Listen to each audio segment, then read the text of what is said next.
Hey plot twisters, and welcome to week 4. We've got Pieces of the Night coming at you today with Kenneth. She is going to be hilarious. I already know it. But so anyway, her and I went up to Oak Brook and met Jennifer Hartmann, the author of Pieces of the Night, and got autographed copies of the book. And it was an experience. It was so fun. Book. If you've already read it, go ahead and skip through to the cocktail, which is the good part anyway. But just a quick rundown of the book, just so if you haven't read it and you want to follow along, you can. So there's two main characters. You've got Annalise and you've got Chase. Okay, so at the very beginning of the book, Annalise's brother, Tag, ends up picking her up from the bar. She had had a few tequila sunrises, and they stop at this gas station convenience store. And while Tag is in there, Chase steals Tag's car with Annalise in the back. And so he ends up with a gunshot wound to the leg. He was essentially stealing a can of dog food. He was kind of hard up, needed to feed his dog Toaster, and he stole a can of dog food. And the owner of the convenience store shot him in the leg. So they take off. And he ends up going to the hospital. He lives. She is a writer. Her and her brother Tag, they have what they call midnights, and they will get together and they write music. And Alex, Annalise's boyfriend, longtime boyfriend, absolutely hates it. He thinks she's a dreamer, and he just is not supportive of this at all. So she's always meeting up with her brother to write music. Well, ironically enough, Chase also writes music. He not only plays the guitar, but he also makes guitars. He's got a woodworking business. He makes his own guitars, and he also sings. So he starts joining the midnight session, and it does one thing leads to another. They end up, I think, in my opinion, have an emotional affair before anything turned physical. Annalise's boyfriend, Alex, is very controlling, so the book makes it very simple to be on Team Chase and to not to just not want her to be with Alex. So that plays a huge part in the story. So they end up, Annalise ends up leaving Alex after a long emotional affair with Chase. And they form this band. They end up touring, becoming kind of famous.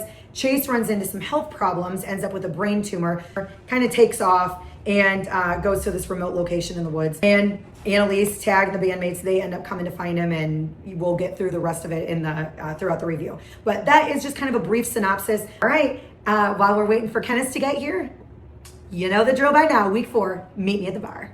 Hey plot twisters, and welcome to the cocktail portion of Stirring the Plot Twist Books, Cooks, and Cocktails.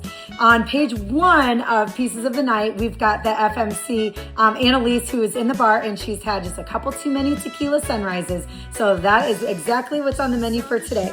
So in a cup of ice, we are going to add 2 ounces of just any tequila you want. 2 ounces of tequila going in. And then we are going to top that off with some OJ. Again, this is no pulp. You want pulp? Grab pulp. You don't want to use that tequila? Get your expensive stuff. Whatever stuff you want to use, this is your recipe. Little bit of cherry juice. And we're going to garnish with a couple cherries and a lemon wedge. Cheers. All right, plot twisters, welcome back. As promised, we're sitting here today with Kenneth. Plot twist, today is her birthday, so happy birthday, Kenneth. Oh, thank you. She loves birthdays, just like she loves books. She's kind of the Heinz 57 of books. She just wants something to read. So anything mystery, thriller, the schmutty stuff, anything. She just wants something to read. So today we are doing Pieces of the Night, as promised as well. And so we're just going to get started. Thank you for coming on. You're welcome. Thank you for having me. Of course. Okay, so we're going to do it a little bit differently today. We're kind of breaking it down by characters versus, there's kind of 3 main characters, and so we're going to just kind of break it down like that. So we're going to kind of start with Alex / Annalise. So with Alex, do you think he ever truly loved Annalise, or do you think he just liked the version of life that she kind of represented? I do think he loved her, but I think if you looked at their relationship when they were younger, I think it kind of plateaued. And then it went to a spot where they couldn't get it back. And then all the trauma happened, and they just never really... But I do think he loved her. So they go way back from when they were little kids. I mean, multiple times in the book, she's talking about how he taught her how to ride a bike, and he was there for when she skinned her knee or whatever. So they have a very long past and a very long history together. So I do think that he also loved her, but I also think that the complacency and the comfort almost took over that. Yeah. And like you said, it plateaued. That was actually exactly what it did, and it just didn't ever go any further. And then they just got used to the idea, like But they were comfortable, and then they didn't want to. Yeah, they were comfortable, and then they felt complacent, and they didn't. He didn't feel the need to have it go any further with anything, and so it just kind of went stagnant. Yeah, I feel.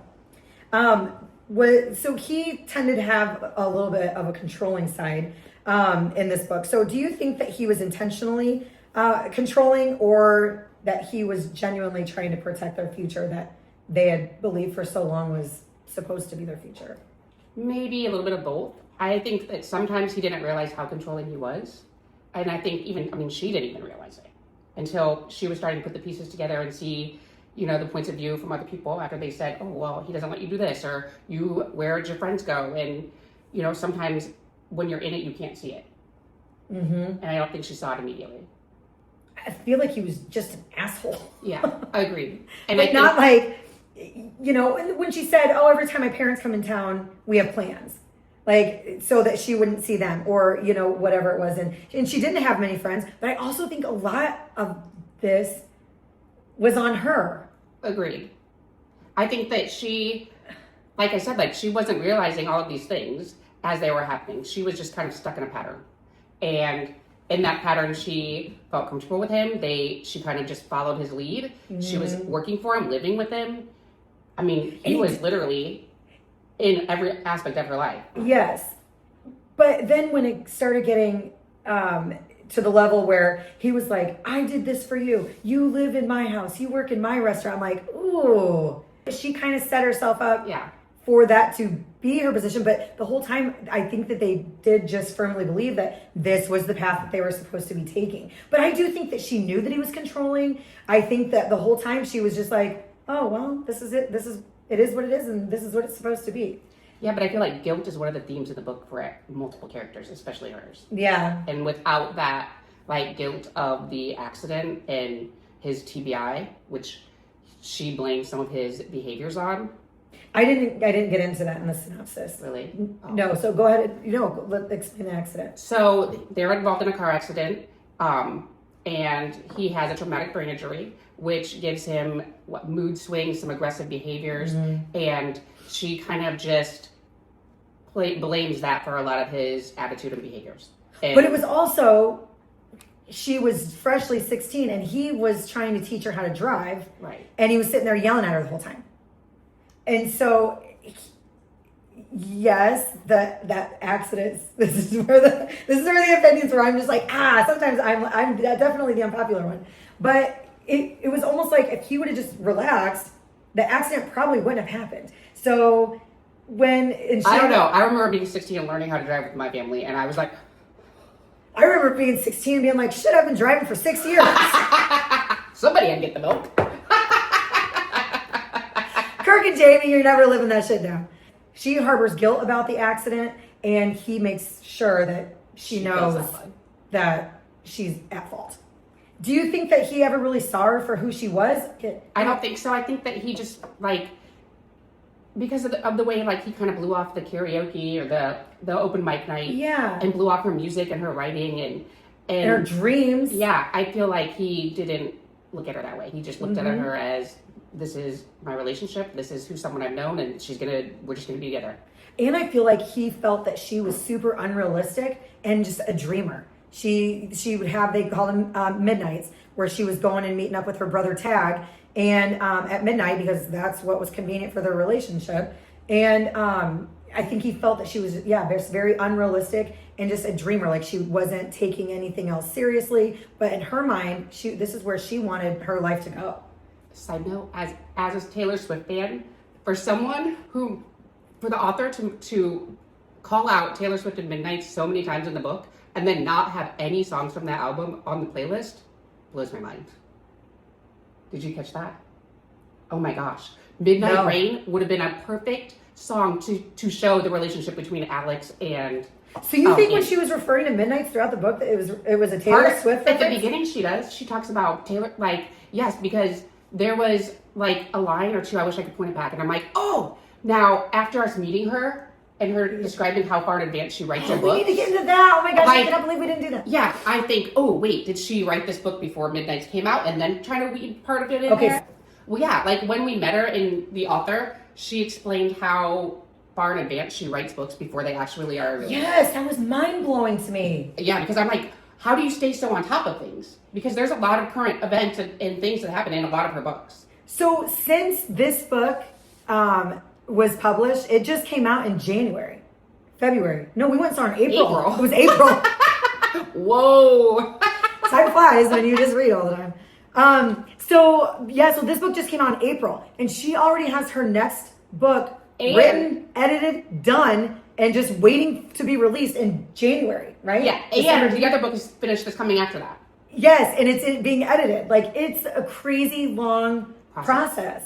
Yes, so going back to that, what did she say something about Taylor Swift at the Q&A? Yeah, so like, well, she mentioned her at the Q&A. She talked about her being a fan. And in one of her other books, she mentions a song or how one of her characters was listening to a song. And she mentions Midnight, not only for the time, but at the very beginning, like, they're talking about different songs. And for her to mention it so many times and have so many tie-ins, I was just flabbergasted that there was not a song from Midnight on the list. Well, now I am too. So do you think Alex was a bad guy? Or like, do you think he was maybe misunderstood? Or do you think he was just like, man, I'm good with who I am.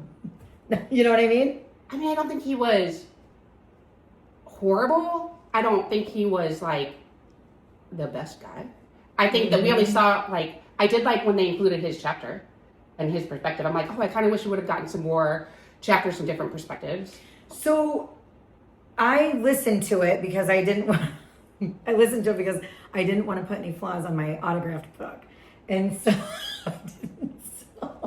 I know. So I listened to it. And so then when Alex came on for the one chapter, I was like, Who is this? what's going on? And I was glad that they gave him that one chapter. How do you think that with that, even just that one chapter, how do you think that this book would have changed, or our thoughts of the book would have changed if we would have seen more from Alex's perspective and not just Chase and Annalise? I think I would have had more sympathy and empathy for him, because in that chapter, I'm like, oh, that does stink. Like, she's sneaking into bed and he's feeling, and I'm like, oh, you did kind of feel bad for him. You felt bad for him, but I think we would have had much more sympathy for him if we would have got to see More from him. But why he was the way that he was, because in his mind, or if it even went before the accident, and then we could kind of be the judge for ourselves whether or not he truly did change after the accident, or if it was just kind of like that clutch that controlling and narcissistic people hold on to be able to have that manipulation factor. I felt like. Do you think that if we would have seen more of his chapters, you would have changed your view on Chase at all? Yes. And so I think that it would have changed in a sense that because we didn't get to see Alex's point of view, so the whole time you're Team Chase, no matter what, because Alex is an asshole. And Alex is controlling, and Alex doesn't see Annalise for who she really is, or wants to support her and follow her dreams. So we see all of this from one side and one angle. And we're rooting for the guy that kidnapped her. Oh my gosh, yes! With a gunshot wound. He had a gunshot wound, kidnapped her, and then was like, we're gonna live happily ever after. Yes, I think that we probably would have changed our minds about Chase a little bit, because his actions were quite selfish, not knowing Alex's story. Right. What part of the book do you think you sympathized with Alex the most? So I kind of sympathized. I felt a little let down when they touched on this history of them together throughout the entire book, and then I feel like the breakup was so abrupt. Yeah. For them to have someone be in your life for that long, and then it's like, oh, see ya. And that's kind of what she did. Mm-hmm. So she left the first time for like a week or 2 weeks or what? No, it was like 48 hours. Oh, is that all the way? Yeah.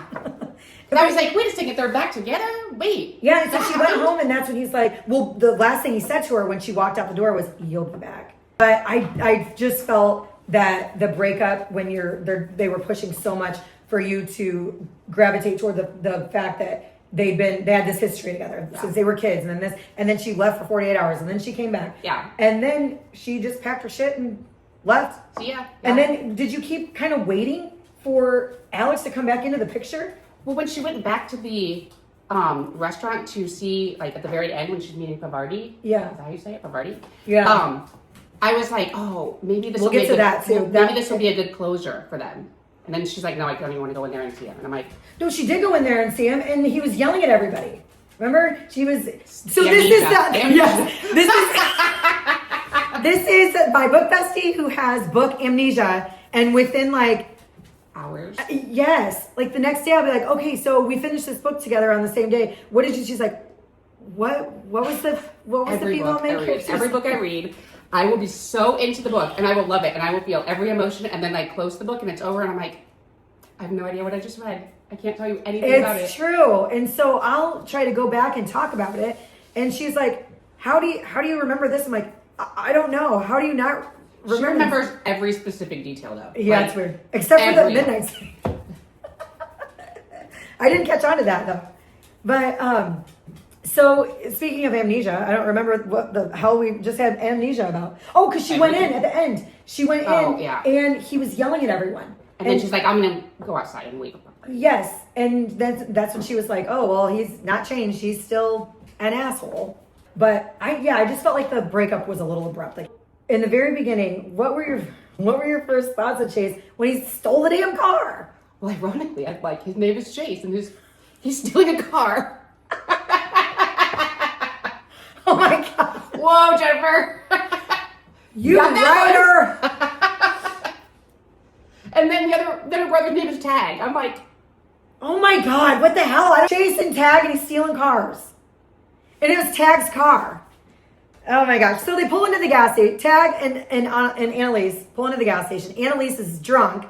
The tequila sunrise is where that comes into place. And the very first page, she's had four tequila sunrises, and so that's our cocktail. So anyway, they pull into this gas station. He's going in, and while he's in there, Chase gets in the car, steals the car.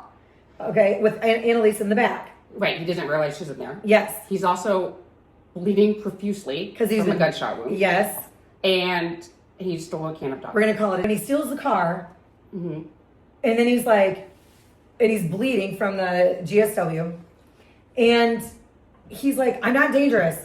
I'm not dangerous. I'm not going to hurt you. And she's just like, okay. Oh, okay. I believe you. Yes, I know.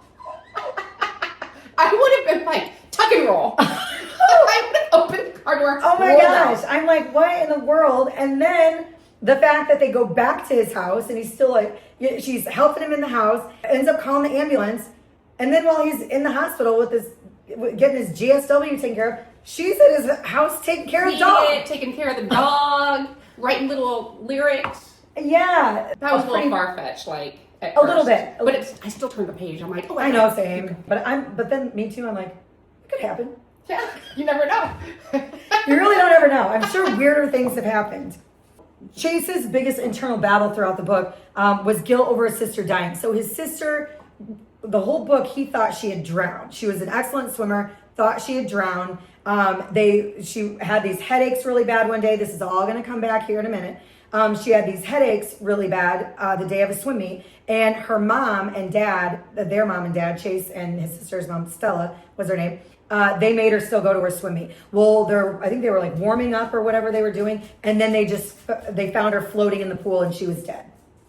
Throughout the whole book, in Chase's point of view, he harbors all of this guilt about his sister dying because he felt like he could have done something more by, I don't know, if he would like argue with his parents and be like, she's not going to the swim meet. Yeah, I mean, so I don't. I felt like the guilt harboring that was playing such a big part in his emotional stability. I felt like that was a little off as well.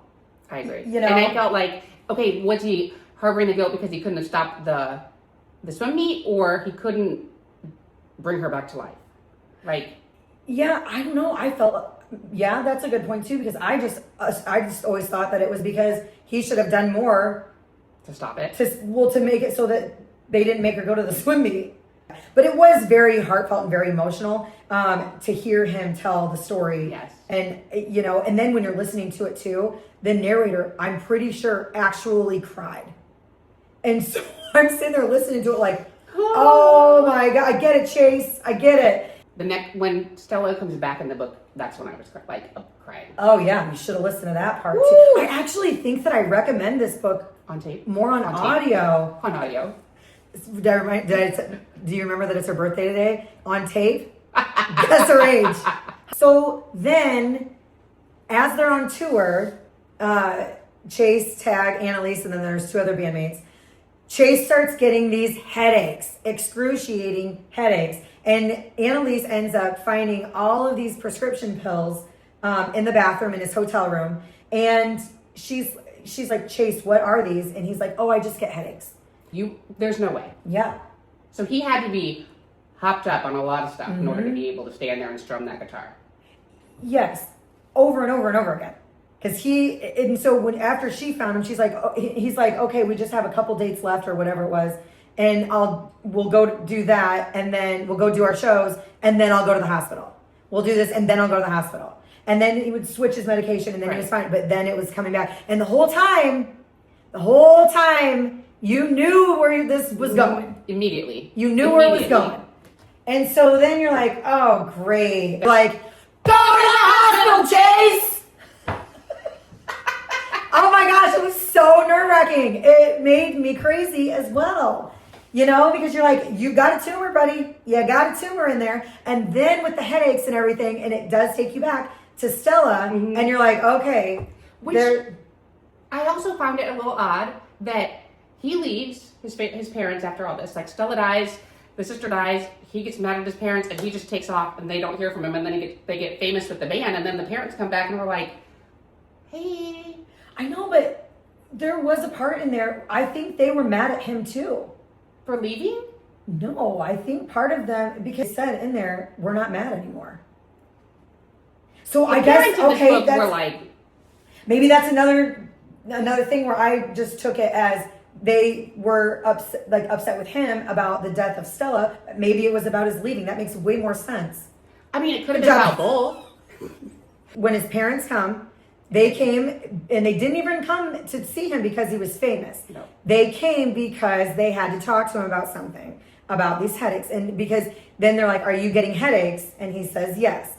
So after the sister dies, after Stella passes away, and one of the cousins was getting these headaches. And so he ended up going to the doctor. They found out that it was this very rare brain tumor that typically happens in kids, but now they were getting it as adults. So then they re-examined, they went over Stella's autopsy again, and the cousin was able to be helped. They caught his early. They went over Stella's autopsy again, and she had the same tumor. So she did not drown. She ended up with that brain tumor and just died. Didn't she have like a stroke or something, and then that caused her to drown? Well, at first they thought that she passed out from the headache and that she passed out and just died in the water. But I think it was an aneurysm. Didn't it end up being an aneurysm?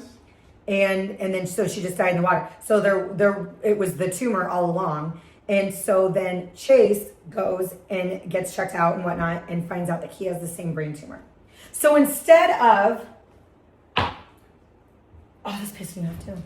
So instead of going to Annalise, like they're in love now, they're together, and they want to spend eternity together, all these things. So instead of going to her and saying, I have this wrong with me or whatever, we're women, we are fixers, right? We want to fix you. You've got something wrong, we're going to figure it out, okay? And he just takes off. And takes off to the woods. Okay, so we don't even know that he's taken off to the woods. So in the book, he just takes off. His house is cleaned out. He takes off, and then it is like 8 or 9 months later. Yeah, 6 months later. No, because Tag knew for 6 months, and he'd already been gone for months. So whatever months later, but were you not so mad that Tag knew and didn't say anything? Yes. Oh, I was so mad at Tag.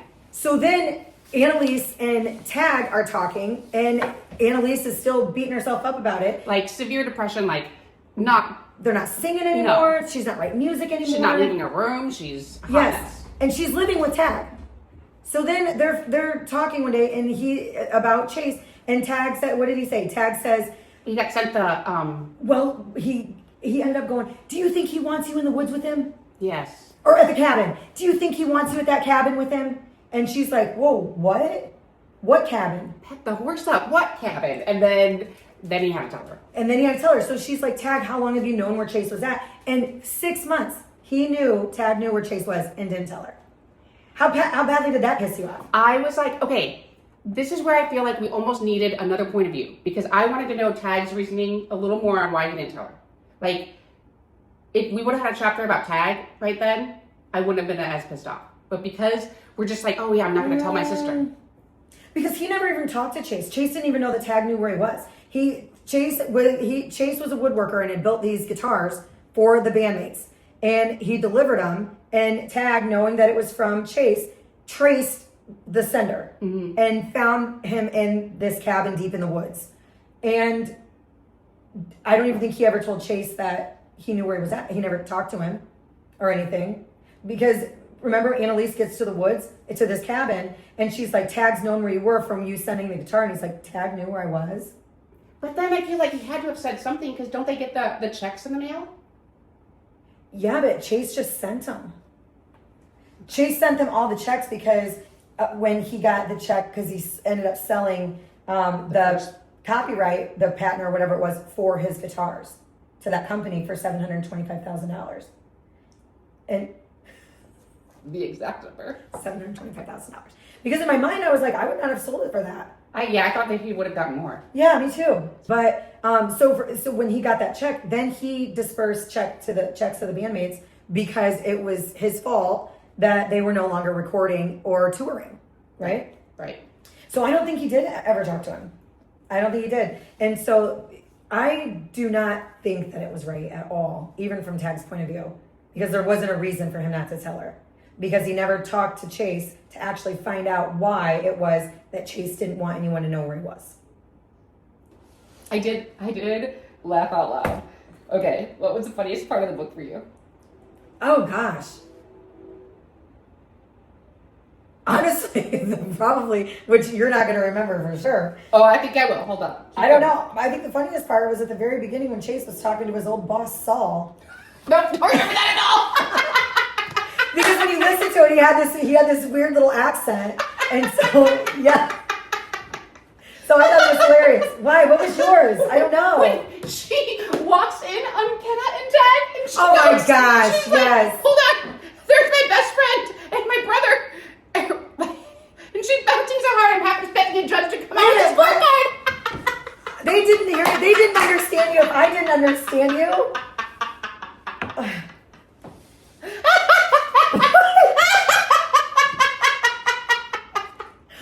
Is it this? Okay, there on the bed is my best friend riding my brother like a female buckaroo at her last rodeo as she bounces so hard I'm half expecting a judge to pop out and hold up a scorecard.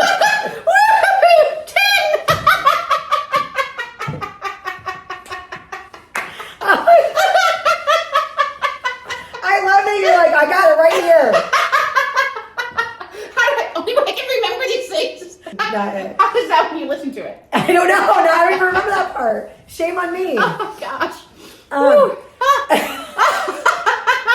Okay, so at the end, okay, so now Annalise is at the cabin in the woods and with Chase. Chase comes clean. Oh, and he's blind. This brain tumor takes his sight. Okay. He ends up telling her exactly what's wrong, tells her about his conversation with his parents, about his cousin, about his sister, and how he's got this brain tumor and it's terminal. And he does not have very long to live. He doesn't want to involve her in it, things like that. So, of course, what he should have done from the beginning was tell her so she can go find the gas station daughter.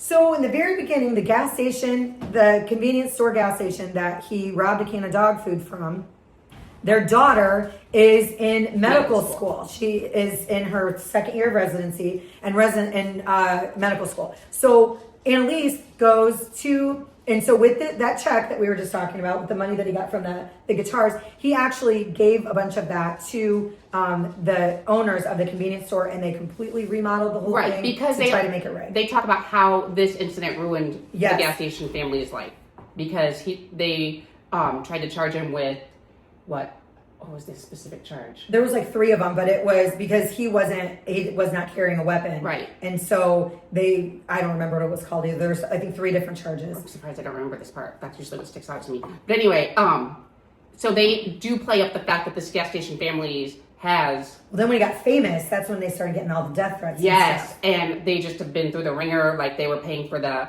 lawyer fees, all of the things, and so he felt the guilt again, that theme, and sent the money to the gas station family to make it right. Yeah, and they were super grateful for that. In the end, when you end up hearing from them again, when Annalise goes into the convenience store to talk to the daughter. He's been told that he doesn't have very long to live. Is there anything that you can do? And she basically said, I'm not experienced. Like she didn't have the knowledge to help them yet, but she did have connections. Right. So she went and to a couple of different neurosurgeons, and they ended up performing the surgery. It was a success. They said that they couldn't take all of it. They had to take this part as much as they could that were compressing the optical nerve. Yes. So it would help relieve some of the migraine, but it wouldn't give his vision back. Wouldn't get his vision back, and it was still going to be terminal, but his life was prolonged greatly. Yes. I was really glad that everything went full circle, and it came back that the gas station ended up having some type of role in something in the book. Right. Otherwise, I'm like, why did this happen? Why did we spend all this time on this? Yes. So I was super excited about that when she ended up playing such a big role in saving his life, essentially. Okay. All right. So with Annalise, what do you think that her biggest flaw was in the book? Not sharing how she felt and communicating how she was feeling to anybody. Yeah. I mean, if it wasn't for Kenna, sometimes I feel like we wouldn't have half of the things that happened. Yeah, Kenna was her best friend, and so her best friend ended up getting with her brother, as Kenneth just told us. So, but yeah, so Kenneth was kind of her voice, and throughout the whole book, especially when she was first with Alex, they were always like, you need to leave him. Even Tag was like, leave him, you're not happy. And she's just like, I am happy. I feel like this is what my happiness looks like. But it was the not communicating. But that's also the way that every single character in this book was. Alex didn't communicate why he was like pissed all the time. And Chase didn't communicate. Instead of communicating, he left and went in the damn woods. And then she's not communicating how she felt. So it's like the parents are communicating. The parents are communicating. What? It is 540 pages of no communication. Get it together. Holy, get it together. And truth be told, now that we're at the end, this book could have been shortened by about 200 pages. Yeah. I feel like there was a lot. There was a lot of buildup, and then it was like. And then everything happened real quick. Yep. I did love it. I liked it a lot. How many stars would you give it? 3.75. Ooh. I would say 4. Because I don't. First of all, Goodreads, get it together. I want to be able to give a half a star. Yes. Quarter star, half a star, because there's a lot of books that I don't want to give a star. And so my grading on Goodreads is different. Like if it's a 0.5 or above, so sometimes I'm like, it's not 5, but it doesn't deserve a 4. Yeah. And so it's a 4.5, but 4.5 math says you got to round up. Which is fine, but yeah. So this one I did give 4 on Goodreads. Not even her best. See, I think I gave her 4 because we met her and we listened to her talk about it. If we hadn't gone there, I don't think I would have given it that much. Yeah. But seeing her talk about like her process and like I'm like, oh wow, like that really opened my eyes to how books come about. I know. No, still 3.7. But her other ones are like. And this one I like didn't want to put down sometimes, but the other ones I'm like, oh my gosh, how am I gonna read this? How am I gonna stay up and read this all night long? I've read quite a few of hers, so this for me was probably my least favorite one of hers of all the ones that I've read. But yeah, so I would give it the 3.75, which I think is fair. Biggest red flag: stealing the car or refusing to go to the doctor. Refusing to see a doctor. Oh my god, it was the worst. Oh my gosh. It was the absolute worst. There were so many times I literally was screaming. And it would make me mad at her. Like, I would be like, no, we're not playing another show. Yeah. We're going to the doctor. Oh my gosh. So, recommending it. Yes, no, maybe. Okay. I would recommend it just because it is, it's a read. Yes, I would definitely recommend it too. But if I'm recommending it, for those who have read Jennifer Hartmann, I would probably go in with a warning and just say, it is good, it's worth a read, not her best. Right. What was the most heartbreaking moment? When he was having the surgery and he sees Stella. Oh my God, that was mine too. Oh, well, we got the same one. You should have listened to it. It was so much worse. That part had me. Woo. Yes. So when he was in surgery, and he was seeing Stella, and she was talking to him and saying like, "Oh, they gotta live loud, live loud." I'm like, yes. Well, when you listen to it, it was her voice in there going, "Okay, they got part of it. They're not going to get all of it."